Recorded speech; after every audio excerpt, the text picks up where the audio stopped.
valgt at læse Fasandræberne? Det handler nok mere om, at man bare skal være god til at argumentere for det, at man har fortolket er godt. Altså at hvis man ser noget, så kan det godt være, at det er et andet synspunkt, end læreren har, men hvis man bare er god nok til sådan at dykke ned i teksten og argumentere for, at det man ser egentlig er rigtigt, så kan man sagtens overbevise læreren om, at der er andre måder at fortolke teksten på. Jeg ser på titlen til bogen, så hedder patriarkatens endelige død, hvor at patriarkaten er den her, det der svarer til paven i den katolske kirke. Det er rigtig fedt, at der er mange forskellige sådan svar, at det ikke er ligesom en matematik, hvor der ligesom er et facit, men det er i hvert fald fedt i klassen, at der er mange forskellige bud på, hvad svaret ligesom kunne være. Og jeg vil starte med at fortælle lidt om forfatteren til Fasandræberne. Og forfatteren er Jussi Adler Olsen, som blev født den 2. februar 1950 i København.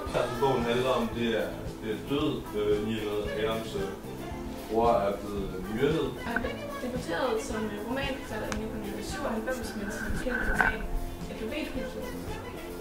Og så i 2007 udkom hans første bind i den her serie, som hedder Afdeling Q. Og det første bind hed Kvinden i buret, og så Fasandræberne, som er nummer 2, som jeg har læst.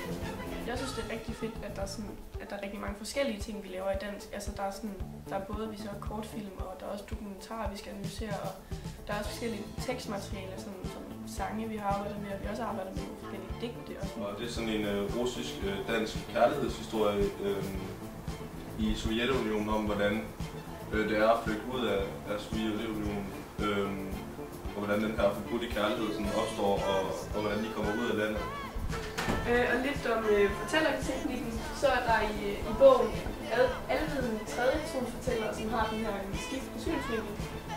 Og man følger skiftevis Carl Mørk, som har været politileder, og så følger man Kimi, som er den mistænkte, og Hitler Kram, som er en af de her 3 magtfulde mænd, og han er ligesom leder for den her skolegruppe. Og så i det her forskellige dele af bogen, der er der så en forskellig synsvinkel og fortæller. Man bliver lært i at se tekster på en anden måde, at man ser tingene mere kritisk, og så ser man ligesom på, hvordan Kings rolle spiller ind sammen med magten i Kreml.